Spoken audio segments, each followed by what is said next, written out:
तहस नहस हो गया था। ठीक है बच्चों, इसके बाद देखते हैं कि भारत में 1854 में पहली सफल आधुनिक सूती वस्त्र उद्योग का कारखाना कवासी डाबर ने मुंबई में स्थापित किया।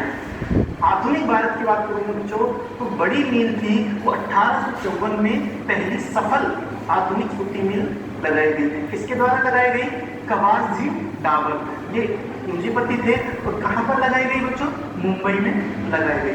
अब आप सोच रहे होंगे कि आखिर में मुंबई में ही क्यों लगाई गई, इसका कारण हम आगे देखेंगे। ठीक है, इसके बाद देखते हैं स्वतंत्रता तक 423 कारखाने चल रहे थे। स्वतंत्रता प्राप्ति 1947 तक भारत में 423 कारखाने सूती वस्त्र उद्योग में कार्यरत थे। लेकिन बच्चों स्वतंत्रता के समय, जब हम सब जानते हैं कि विभाजन भी हुआ था भारत का, तो स्वतंत्रता के समय भारत का अधिकांश सूती वस्त्र उद्योग का जो कच्चा माल था, वहां से जो उत्पन्न होता था, ठीक है, उत्पादित क्षेत्र पाकिस्तान में चला गया। और भारत में केवल 29%, मात्र 29% कपास का उत्पादक क्षेत्र था, वो भारत में बच गया। और अधिकांश क्षेत्र पूर्वी पाकिस्तान या अधिकांश क्षेत्र पश्चिमी पाकिस्तान में चला गया। और मिलें कहाँ रह गई? ज्यादातर मिलें रह गई भारत में। इस वजह से स्वतंत्रता के पश्चात सूती वस्त्र उद्योग को भारी धक्का पहुंचा, क्योंकि अधिकांश कपास उत्पादक जो क्षेत्र है वो पाकिस्तान में चले गए थे। और उससे जो मिलें थी, ठीक है बच्चों, तो मिलें थी वो भारत में रह गई। इस वजह से उस समय भारतीय सूती वस्त्र उद्योग को गहरा आघात पहुंचा। इसके बाद देखते हैं बच्चों कि कपास क्या है? एक शुद्ध कच्चा माल है। शुद्ध कच्चा माल का अर्थ है बच्चों कि इसके अंदर बाहर हास उद्योग नहीं है। हमने पिछली क्लास में देखा था बाहर हास उद्योग का मतलब क्या होता है। बाहर हास उद्योग का अर्थ होता है बच्चों ऐसे उद्योग जिसमें कच्चा माल या रॉ मटेरियल का जो भार है उसमें कमी आ जाती है उत्पाद बनते समय।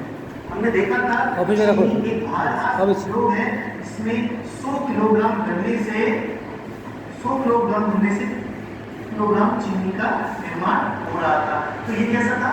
बाहर हास या भार में कमी आने वाले उद्योग थे। लेकिन कपास इस प्रकार का नहीं था। यहाँ पर कपास से जो कपड़ा तैयार होता है, सूती वस्त्र जो तैयार होता है, वो बाहर हास उद्योग ना होकर के शुद्ध कच्चा माल होता है। ठीक है, अतः बच्चों सूती वस्त्र उद्योग को प्रभावित करने वाले जो कारक थे वो कच्चा माल ना होकर के दूसरे थे, जैसे कि शक्ति अर्थात ऊर्जा, जिससे कि वहां पर कारखाने या करघे चल सके। अगला है बच्चों श्रमिक, क्योंकि कुशल श्रमिक इस उद्योग की परम आवश्यकता होती है। यदि कुशल श्रमिक नहीं होंगे तो ये उद्योग नहीं चल पाएगा। इसलिए इसकी महत्वपूर्ण एक कारक होगा वो श्रमिक भी होगा। इसके अलावा यदि हम देखें पूंजी और बाजार, ये भी एक महत्वपूर्ण कारक होंगे। पूंजी के आधार पर ही बड़ी बड़ी मिलें या कारखाने लगाए जा सकते हैं। और बाजार में तैयार माल कहाँ बिकेगा, किस जगह पर जाएगा, ये बाजार ही निर्धारित करेगा।